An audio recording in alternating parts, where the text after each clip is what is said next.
I would like to introduce our presenter, Kevin Stewart. He has been with us for 14 years, and he's our senior state and local government account manager and an expert in his field. So without further ado, I'll turn it over to Kevin. Thanks, Rachel. All right. So as Rachel mentioned, my name is Kevin Stewart, and yeah, I guess I've been with the company for 14 years, and some days I feel all those 14 years. But with the changes in technology and how fast things are changing, not just in a technology standpoint, but from a GIS standpoint, it often feels like I just started yesterday. And we're going to get into a lot of this throughout the seminar. Wanted to step back real quick and just thank everybody for attending. We think we've got a lot of good content, and everybody on the phone is going to get something out of this. And I guess to start, I wanted to hit the key takeaways. As Rachel mentioned on the onset, this whole seminar, this whole webinar is really to help you maximize your Esri software investment. Right? We're all out there investing in this technology, and it's not cheap. And frankly, if we're constantly asked, what is the return on that investment? If we're not able to demonstrate, then some organizations are losing licensing, and some organizations aren't renewing. And the whole intent of this seminar is to show you how some of your peers are out there leveraging the platform to maximize their investment. So we put together some key takeaways here, starting out with the common challenges solved by the platform and what you're going to become to call the hybrid. We're also going to get into clarifying the platform. We think there's some confusion out there in the marketplace, and so we've put together some talking points to hopefully provide some clarification on the platform and what each component means to you. And then finally, we're going to get into some success stories. We've got 3 great success stories. We've got a lot of successful clients all over the country. It was very tough for us to boil it down to 3, but we picked 3 organizations that are a good representation of all sizes of local government, from small, mid-size to large. And then, of course, the Eagles. And you're probably sitting there wondering, what in the heck do the Eagles have to do with me or Esri or this GIS stuff? Well, all I can say is you're going to have to hang on to the end to find out, because it does, and it does apply. So the common challenges in state and local government GIS deployment. What makes us the expert? Well, we've been around for just over 23 years. We have clients in all 50 states. And again, we work with clients of all shapes and sizes. And when we step back and we look at that and the challenges they're faced with, there are some commonalities. And we've boiled it down to 6. So I'll just start off with asking a question. Who out there is asked to do more with less today? Everybody raise your hand that's asked to do more with less. I'm sitting here raising my hand, because even here at GIS Inc., I'm asked to do more with less. But this is a common challenge that we see out there for every city, county, and state. Asked to do more with less time, less money, less people. Where in the heck is that easy button for this stuff, right? For those of us that have been in this world, this ArcGIS platform for years, we've seen it evolve. And I remember, not too very long ago, it took a GIS web programmer to push anything out on the internet, right? You had to know how to write custom code and push out these web mapping applications. We're constantly looking for that easy button to push so we can quickly get our data out there and make it accessible to our users. What about becoming more relevant? I always cringe when I'm visiting with a client or I'm at an organization and someone's saying, "Oh yeah, we have a GIS department. They make the maps. We're known as the map makers in the back room." We're not. If that's the case, we're not doing what we can to become more relevant. Integrating this technology with common IT industry systems. Another challenge. A lot of organizations need that quick win. A lot of organizations out there have plateaued. They've stagnated. They haven't stayed current with the technology, and maybe that stigma of being that map shop in the back office is becoming more prevalent. We need a quick win, right? And some of you can relate to this one. What about this one? You're expected to meet the demand for citizen engagement. Every citizen now is walking around with a smartphone or a tablet. With this whole notion of government transparency, citizens want to engage. They want to know what the government is up to.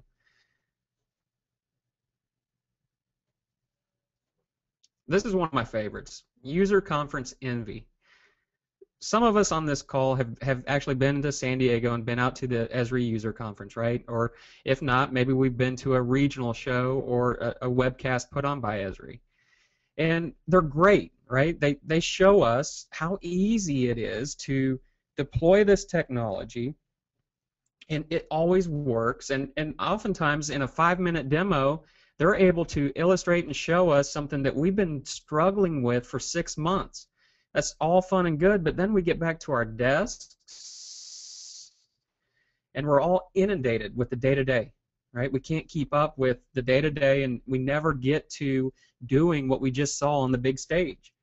And all of a sudden we get envious, right? Because we know there are better tools out there to do what we're trying to do. We just can't get there.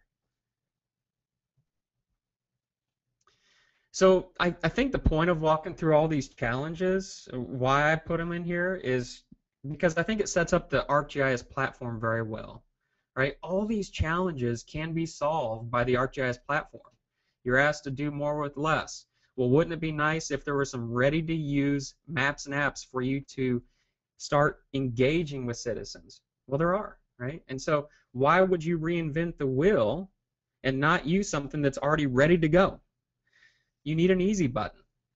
There's ways today with ArcGIS Online, you can literally take a Microsoft Excel spreadsheet that has a location, whether it's an address or a coordinate, and within 1 minute, that spreadsheet could be published as a map service and available worldwide in 1 minute. Now think about that. 4 years ago, that's impossible. That requires a GIS programmer. That easy button exists today.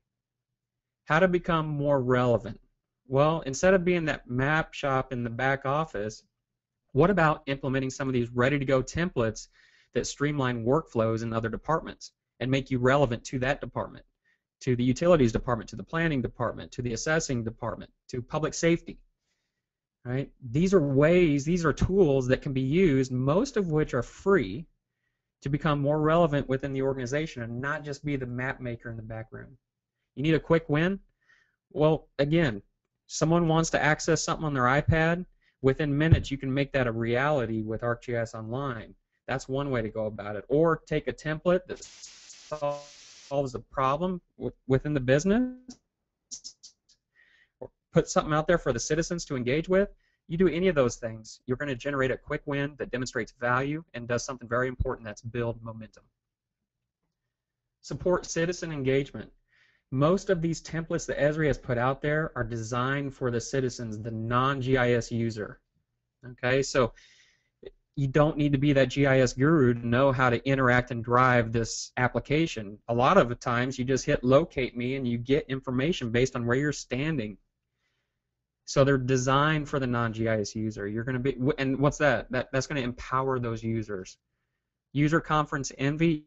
If you take advantage of some of these tools that are out there and available for you today, you're going to be the envy of others at the conference. In fact, you're going to punch your ticket to give a presentation and talk about how you use this technology to maximize your Esri software investment. You're going to punch your ticket to San Diego.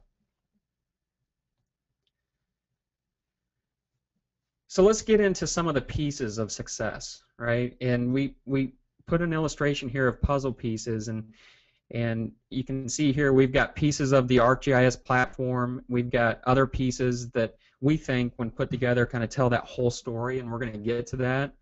What I wanted to do, though, because we talk to cities and counties all over the country, and there's some confusion out there. You know, some people are confused about the platform. Do I need to do ArcGIS Online? Is that going to completely replace my ArcGIS for server? No, it's not, and it's going to evolve it and extend it. You're going to see how here in a minute. Is ArcGIS Online going to replace my ArcGIS for desktop? No. So there's some confusion out there about these pieces, and do they fit together? Is it one or the other? And so my attempt here is really just to provide some clarity. Under the context of I'm doing this because I think once it becomes a little more clear for you, it's going to help you realize, that you do have the tools and access to maximize your Esri software investment. So, the ArcGIS platform. If you haven't heard it referred to this yet, get ready, right? We're rolling into Esri conference season with all the regional shows, the user conference, the ArcGIS platform. That's what we're calling it today. And I wanted to go out there and spend a little time researching and understand the language today because it is an evolutionary language.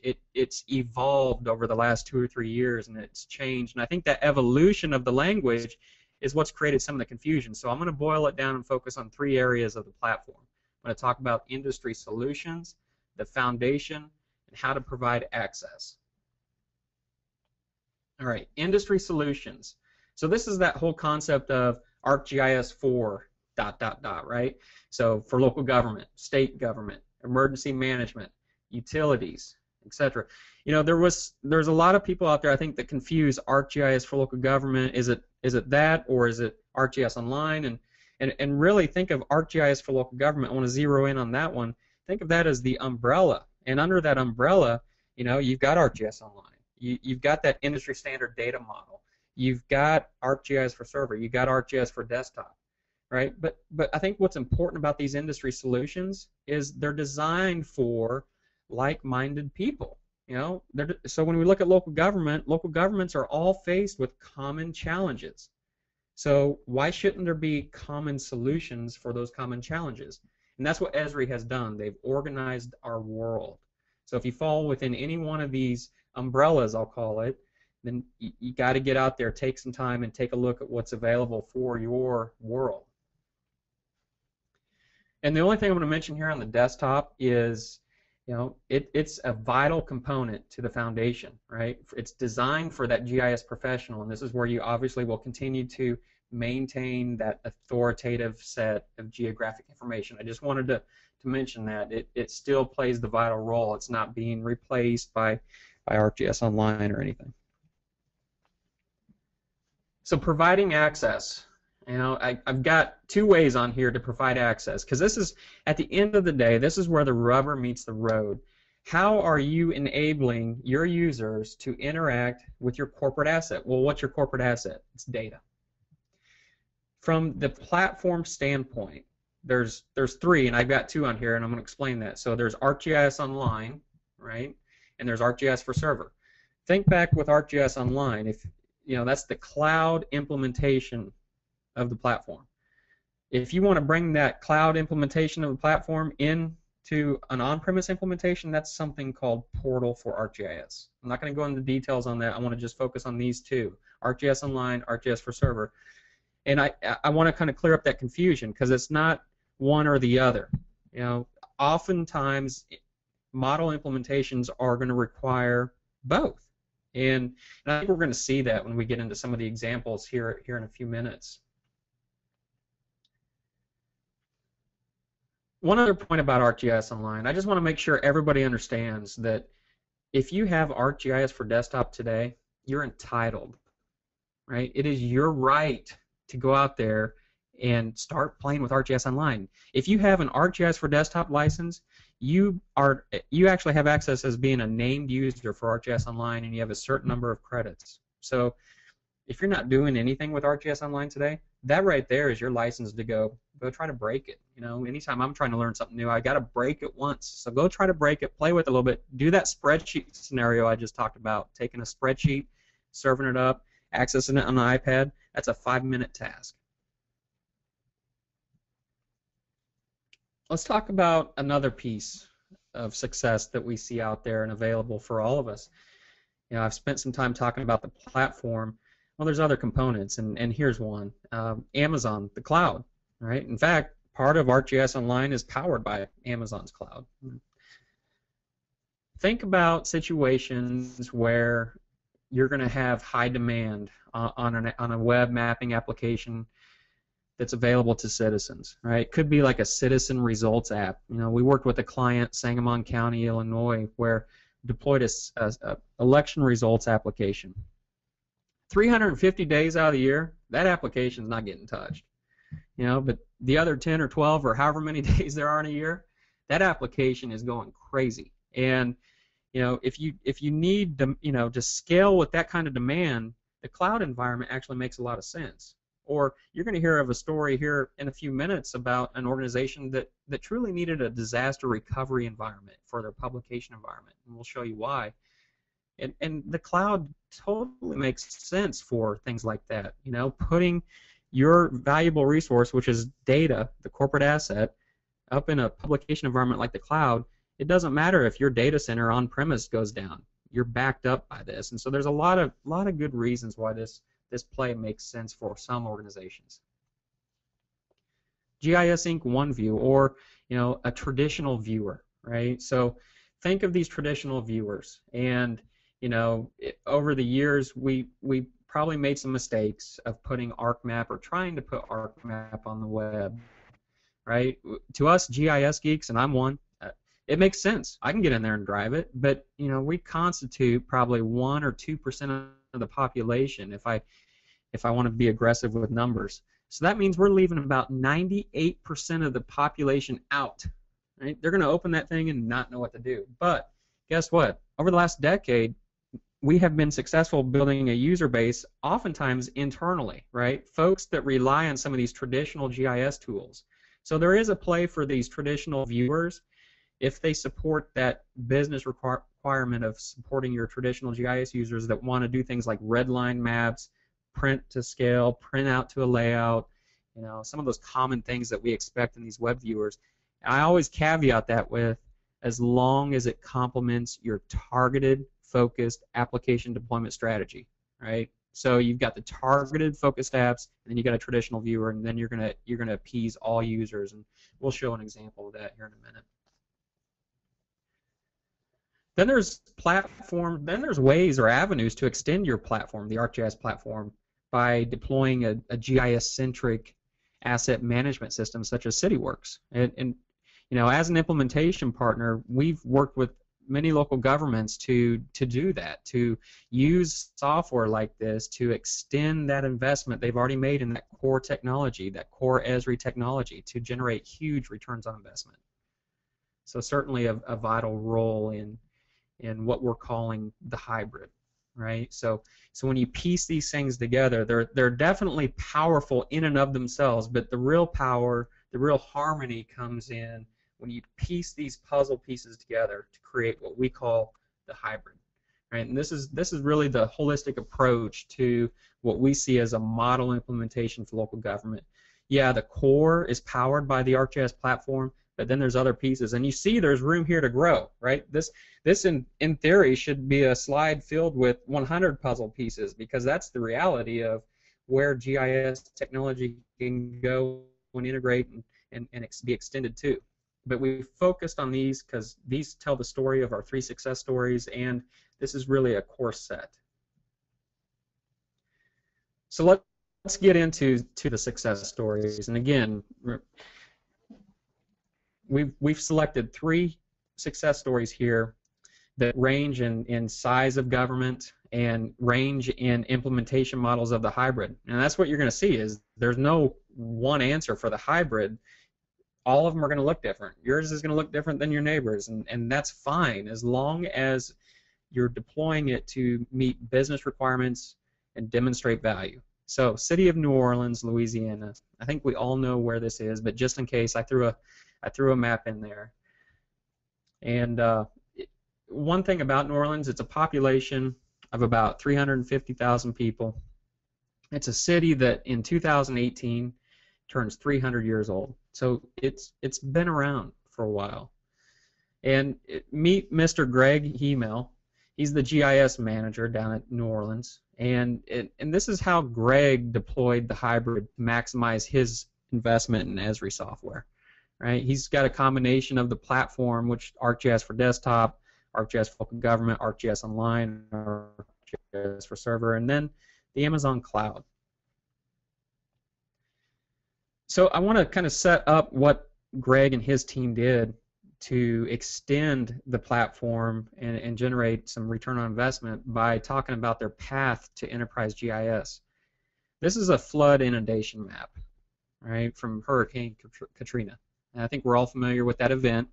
And the reason I wanted to kind of highlight this, I guess, is twofold. First, the city had some momentum with regards to GIS at the time, back in 2006, and when an event like this hits that either decimates or affects 80% of the housing stock, it's going to put a pause on anything you're doing. And that star indicates where City Hall is, and so you can see they're clearly in the flood area.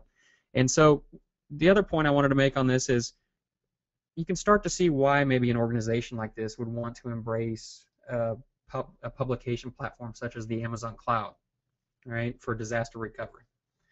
So momentum was stalled. They had some things cooking in '05, and momentum was stalled when Katrina hit. And then they start getting a little more momentum, and a few years later, the Deepwater Horizon accident that we're all familiar with, right? And there was a lot of GIS data that was created to support this, but it wasn't really designed to be brought back in for the enterprise GIS. It was really more designed around remediation of this event and coordination activities. But again, it too paused the momentum they had gathered. It really wasn't until a misinterpretation of a paper map in the inspections and permits office that misread the zone and thought they saw light industrial when in reality it was residential, and they actually gave a permit and allowed a helicopter to start landing in residential zone. You can imagine the outcry and the news and the media got it, and just kind of it put everybody kind of in a bad light, and that really kind of zeroed in to we need an authoritative source for land use and zoning that is up to date, that is centralized, no more paper hand-drawn maps, and it created that business requirement to go out and build this enterprise GIS correctly. And that's where Greg and his team really took the bull by the horns, and really got thrown in. And this is about the same time, 2012, 2013, where ArcGIS for local governments just starting to take off. And so Greg saw that as a good avenue to get from 0 to 100 miles an hour in 4 seconds. And that's really what we talked about was, Greg, you're in a need for a quick win. And so a quick win is something that we can do when we partner with organizations through a jumpstart. So we did a jumpstart that delivered a quick win, but more importantly, it's designed to teach Greg and his team how to take the ball and run, right? So what we wanted to do and what we did as part of the project to deliver that quick win was we wanted to pick 3 applications, targeted, focused applications that were going to truly make a difference and deliver value for that organization.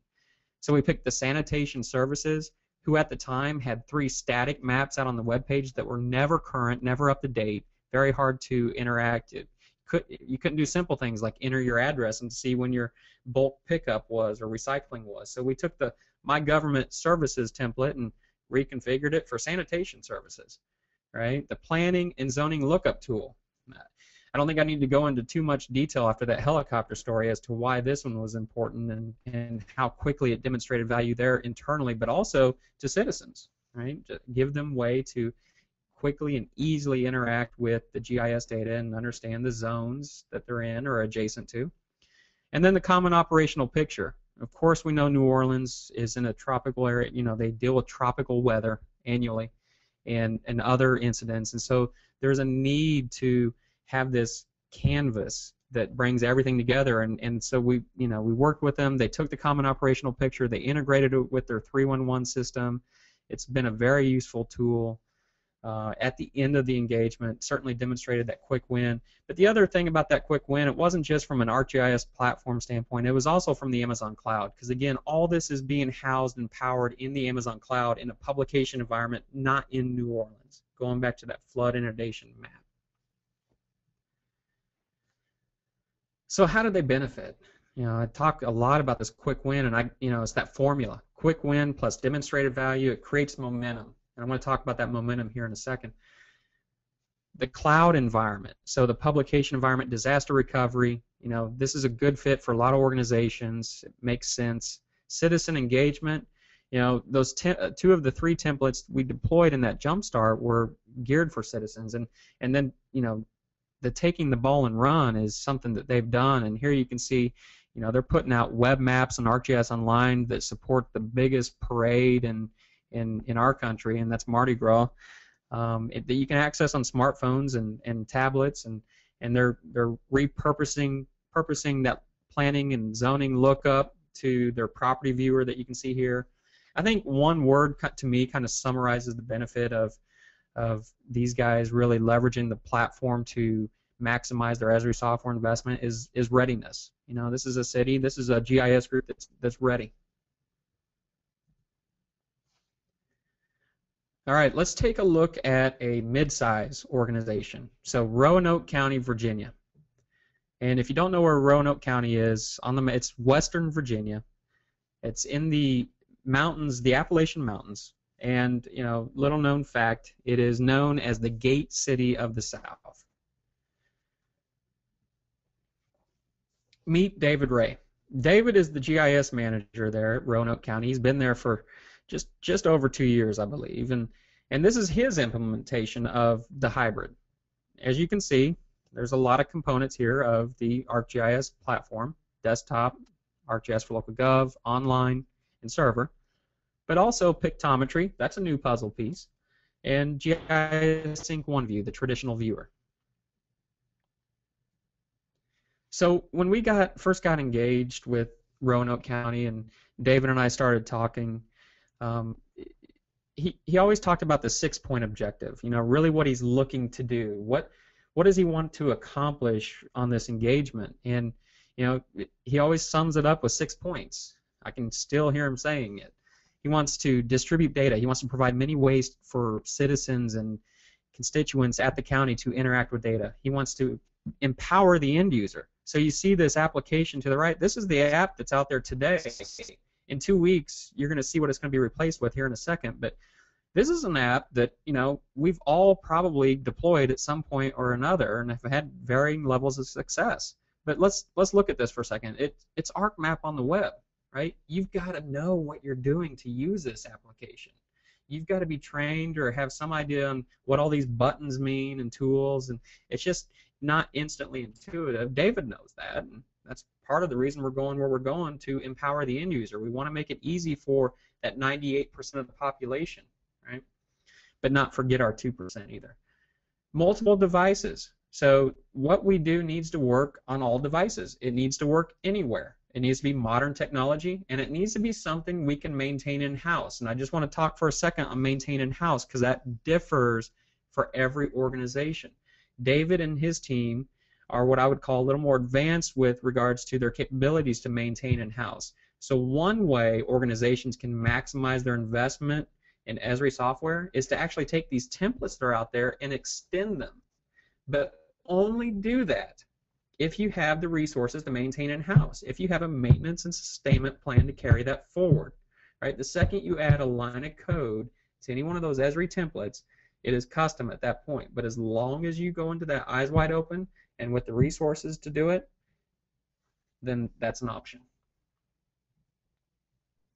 So when we look at the biggest challenge that Roanoke County is solving with this new web presence, it's citizen engagement. Right? The citizens now, instead of, if I go back here, interacting with this application, this ArcMap on the web, they're going to have a gallery of applications. They're going to have an application designed to give information about tax parcels, the implementation of the tax viewer, an implementation of My Government Services, GovView, implementation of VoterView, the polling locator, an implementation of OneView, that traditional viewer to satisfy, you know, their internal users and other users that want to do some advanced GIS tools. A pictometry viewer. They're going to start putting PDFs out here. They're going to start linking their web maps out here. And I encourage everybody. This site will be live in a couple weeks, and I encourage everybody to check in with these guys from time to time, because I know this gallery is going to evolve, and in a year from now, it's probably going to have 15, 20 options out there for folks.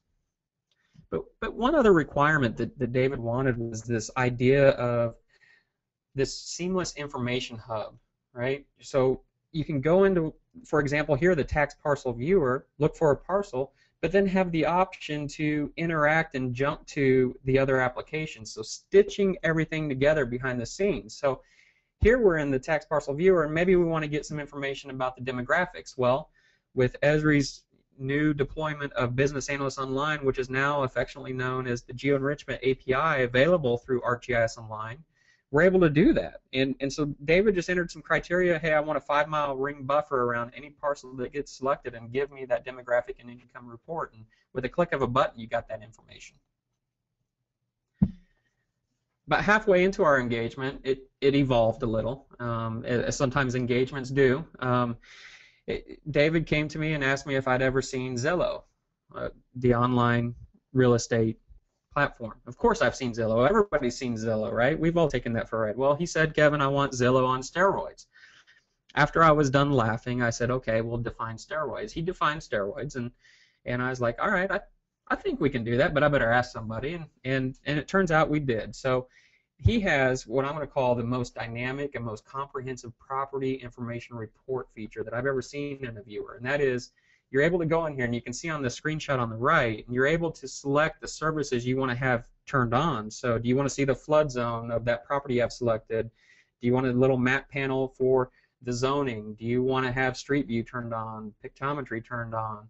You know, you got all these options to turn on interactively before you create your report. You get to decide and define what image you want to be first, and then you click generate report, and you get your multi-page report with tax information, sales information, everything that you want or don't want in a report. So yeah, very, very slick looking report tool. I encourage everybody to kind of take a look at that. But again, it goes back to what he's trying to do. He's trying to create this seamless information hub. You come in, you get access to all this information, because again, the data is the corporate asset. My job at a local government is to make this as accessible as I possibly can, and there are tools out there to do that. Take it a step further, you can click on open that traditional viewer I talked about, GIS Inc. One View, and it takes you in, zoomed in already to that parcel, and then you got the traditional tools. You can mark this up, you can set transparency on the layers, you can create your own print, and you're off and running. So when we step back and we look, how did Roanoke County benefit by leveraging these tools that are available out there as part of the platform and to maximize their investment in Esri software? You know, when you ask David, he's going to tell you, this is his quote, so if you ever meet David Ray, I encourage you to ask him how he's benefiting. The first thing he's going to say is saving lives and saving money. Saving lives. So there's a story, and I've got it up there, where emergency management used the pictometry viewer actually to rescue 2 hikers that were lost in the Appalachian Trail. And so a great immediate return on investment, obviously, and a great use of technology for public safety. But then he was telling me, you know, one of the hidden gems about ArcGIS Online is how quickly you can get information into the hands of inspectors that are walking around with iPads. And he told me the story about his stormwater group that now is doing inspections on their iPads, and how it's saved over 300 man hours. So he's already starting to quantify return on investment from the platform. And then, of course, the 6-point objective that I mentioned on the onset, you know, put a check mark against all these, because they all were solved, and all these goals were met. And one thing David will always reiterate to me is, you know, you've got to have that buy-in at the top, and that's one thing that I think we all can continue to learn from. And well, how do you get that buy-in? I think anytime you're able to, you know, put this information and make it accessible as many ways as possible, in this example, iPads, smartphones, and put it in their hands, they're going to know how to use it, and they're going to want to use it. And I just think you've got to continue to do those things, set yourself up for success, maximize that exposure, but be that squeaky wheel with them. Keep saying, hey, let me show you how to use this, or did you know you could do this? And that's what David's done, and he's had a lot of great success over the last 2 years, and I wanted to make sure I shared that with you guys. All right, small organization. So some organizations have to think, oh, we're too small for that. We can't do that. Well, you know what? That's just plain and simple not true. So town of Greenville, Wisconsin. If anybody's familiar with the geography up in Wisconsin, it's right next to Appleton. It's about 30 to 45 miles from Green Bay. All right? Meet Jennifer Tovar. She's the GIS manager. And I should say something about the town of Greenville. Like I said, it's a population of 10,000. There's 24 employees at the city, and Jennifer is one. She's a GIS shop of one. When I met Jennifer, she was 100% desktop. Everything they were doing GIS was in ArcGIS for desktop. You add in the puzzle piece, you can see the implementation of the hybrid here. It's two pieces of success. But when you add in what we did, which was an ArcGIS Online Jumpstart, we solved one of her biggest challenges, which is how do I do more with less? There's only 24 of us here. Well, ArcGIS Online is the quickest way to do more with less. In 1 week, she went from a desktop environment only to doing and having a web and mobile presence. Right? Think about that. Desktop only for a decade, and in 1 week now has a web and mobile presence. So we worked with Jennifer on a jumpstart that identified 3 or 4 web map and apps that would really make a difference. We embedded that on their web page. You can go out to Greenville's site today and see some of these web maps that are out there. We embedded 4 or 5 web maps that were going to make a difference and really help her drive value. And then we taught her everything we knew about ArcGIS Online and how to do and how to. Jennifer took the ball and run. In fact, she's taken the ball and is running. She has, 20 web map and apps out there and available. Some are internal, obviously, and some are external. But she's got this embraced and enforced in many department workflows. So Parks and Rec, using it for tree planting. Water utilities, using it to visualize their water network. Public Works, using it to keep track of signs. Stormwater, using it for inventories and inspections.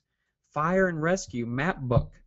Replaced a 60-page static hard copy map book with a live map book. So no more prints. People just access it on their iPads, tablets, smartphones, whatever. One of the big things she's done is gotten plugged into the city's administration. Now on their weekly city council meetings, executive meetings, they interact with anywhere from 1 to 10 web maps. Right? So she's got the town administrator interacting with a web map at least once a week. So when we step back and we look at the success that Jennifer's had at Greenville, kind of 3 points here. First, she's made it to where GIS is a dependent technology. Right? It's being used citywide. She got a web and mobile presence really overnight. She's been able to couple the quick win with demonstrating value, and now has what I call crazy momentum. I mean, great story, exciting story. Well done. So when we step back, I focused on one of the key challenges each of these success stories solved, but in reality, each success story solved all these challenges, right? We remembered we're talking about you're asked to do more with less, need an easy button, become more relevant, you need a quick win, support citizen engagement, user conference envy. All 3 of these stories solved these common problems by leveraging the platform to maximize their investment in Esri software. So the key takeaways, hopefully when I walk through the challenges, you were able to identify and they resonated with you because you're faced with those same challenges, and I think you were able to see how the platform or a hybrid implementation can solve those challenges. The platform clarified. So one of the things I wanted to do was demystify some of the confusion out there around the different technologies in the platform and get you used to that language because it's coming. It's going to be referred to as the ArcGIS platform, so hopefully that was done. Success stories, if nothing else, I hope the success stories were inspirational. Hopefully they give you some confidence. It's always good to see what some of your peers are out there doing, how they're leveraging the platform to maximize their investment. So hopefully you were able to glean something from those stories, and if nothing else, they inspire you or give you confidence. And of course, the Eagles and you, right? So how does any of this have anything to do with the Eagles? And as I was putting this presentation together, I kept thinking about the song "Already Gone." And if you don't know it, you need to listen to it. But there's a verse in there, right, that that I think actually applies to this. I think it's something that applies to everyday life, but I think it applies to what we're talking about here with the tools that are available. You know, it's that quote, so oftentimes it happens and we live our lives in chains and we never even know we have the key. You guys have the keys. A lot of these templates, a lot of these success stories, they can be you. Those tools are out there and available, often for free. So gotta start using them. Gotta start using them to become more relevant. So I finished just a few minutes early, I know, because we wanted to save some time for questions. I know we've got a group over here collecting all the questions, and so I wanted to make sure we had some time to kind of do some kind of informal Q&A here. Of course, I've got my contact information up here. If anybody wants to carry on the conversation, ask more maybe one-on-one type questions, or just get in touch with me, happy to do that. So yeah, okay, they're handing me the questions here. So here's one. Here's the first question. Do I need to migrate all of my data into the local government information model? I like this question. You know, actually, it makes me think kind of I think there's two answers, right? So, you know, if you're an organization and your data is not organized right now, you've got shape files, you got file geodatabases, and you don't have any kind of naming convention or structure, then I do think an industry standard data model does make sense for you, right? And it's something that you need to look at. But if you have some sort of organization around how you organize your geospatial data, some sort of standard that you have, then maybe not. But I think the thing that should take you there are certain applications, right? So let the applications take you there. In other words, if you look at the information model and it's required to turn on a template or a data management workflow that can really help you, then I think in an instance like that, you should look at migrating that data only. So let the application take you there. All right, question number 2. I work for a utility company, and our data needs to remain secure on-premise and not stored in the cloud. Can I still use ArcGIS Online? Absolutely. And you know, we get this question a lot and hear it a lot, and I think there is some concern out there. But don't forget, you can access your secure services through ArcGIS Online. You can keep all that stuff on premise and point to it and interact with it, and then even in ArcGIS Online you can restrict and control, and there's security levels there, many security levels there for you to keep your data and information secure. So absolutely can. All right, question number 3. You mentioned user conference envy and how easy everything looks. What is a realistic expectation for the effort involved with setting up these templates? I hear it greatly varies. That's a good question and a good point. It does greatly vary. There's ArcGIS Online templates out there that literally you can have up and running in minutes or within an hour, right? And there's some templates out there that maybe require data in an ArcGIS for local government piece of the model, right? And those are going to take a little longer. So, you know, apps that require some model work, a week or two. Apps that just require the templates that are out there on ArcGIS Online, minutes, hour, or in a day. So it does vary. It depends on how many apps we're talking about and what the underlying requirement is with regards to the data. Hope that answered. Question 4, what's the fastest way for me to enable my field workers with GIS data? Well, you guys remember that example I walked through when I said you can literally take Microsoft Excel spreadsheet, create a map service, publish that out to the world. And you know, going back to the example of Roanoke County and what David and his team have been able to do with that stormwater inspection app, you know, saving 300 maintenance hours. He's starting to quantify his return on investment. That's the quickest way, right? To put data out there, get it accessible. You can secure it, again, who has access to it, and let them start interacting with it on their smartphones, their tablets, or any device. So ArcGIS Online is certainly going to be the fastest way. Question 5. I don't fully understand how GIS Inc. OneView supports the platform or the hybrid. And that's probably on me. I probably did not do as good a job explaining that as I should have. So GIS Inc. OneView, again, name your traditional viewer. There's many traditional viewers out there.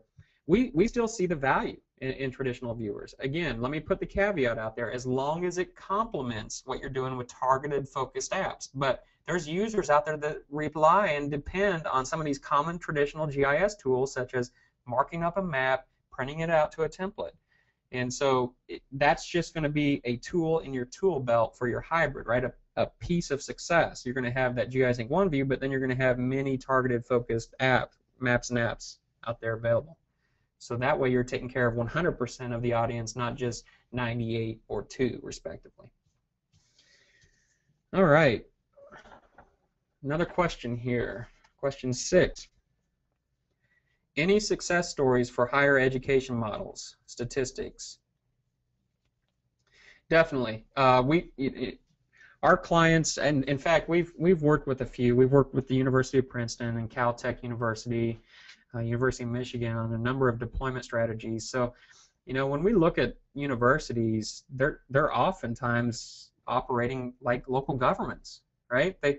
They have a public safety, they have assets, they have infrastructure. So it's really just like a local government, but in a campus setting. So a lot of the tools that are out there as part of ArcGIS for local government, for example, apply. And that's what we've seen in our experience on this. And I'm looking back here. It looks like we're getting another question. Got a lot of questions. And if I don't get to your questions, guys, just know that our plan is to answer all these questions and reply to you. So all the questions will be answered, just perhaps not on this call. All right. Do you have examples of an application or objective that can't be met by ArcGIS Online but require a third-party app? Yeah. So one of the pieces, I guess, or facets of the ArcGIS Online platform that we didn't mention is they've got this place called the marketplace, right? And that's where you can get into specialty applications or tools that are available through ArcGIS Online, right? Where the software is actually hosted as a service, and you can get access to that software through ArcGIS Online. And we have a product out there called Boundary Manager. So it's an application that was designed for that non-GIS user to get in there and do boundary management, something that is a very common task within local governments. And again, a lot of these tools that you're going to find out there in that marketplace are designed for that non-GIS user and designed to support workflows and designed to extend some of these templates and tools that are out there for free on Esri's ArcGIS Online. And I wanted to I did want to work through the presentation and get to the questions a little faster than the allotted hour. I mean, after all, it is a Friday, and I'm sure it's getting close to 5 o'clock somewhere. So we got one more question here. Okay, not really a question. For those of you, again, just one last point. Contact information here, phone number, email, and then our general web page you can see down at the bottom. Take some time, get to know us a little bit. One last thing I want to mention here, and I'm going to let everybody go early, right? Last question. Is there a website or webinar where you can see more detailed demonstrations of how to put together ArcGIS Online maps? Of course. So one thing about Esri and the products they produce, they have video, they have tutorials, they have white papers out there for all of this. And I encourage you to scour their site, get familiar with it, and again, think about these success stories. These success stories that we walk through, right? All shapes and sizes of local government. You know, again, those should give you the confidence that your peers are out there leveraging these tools to maximize their Esri software investment. And that's really what it's all about, right?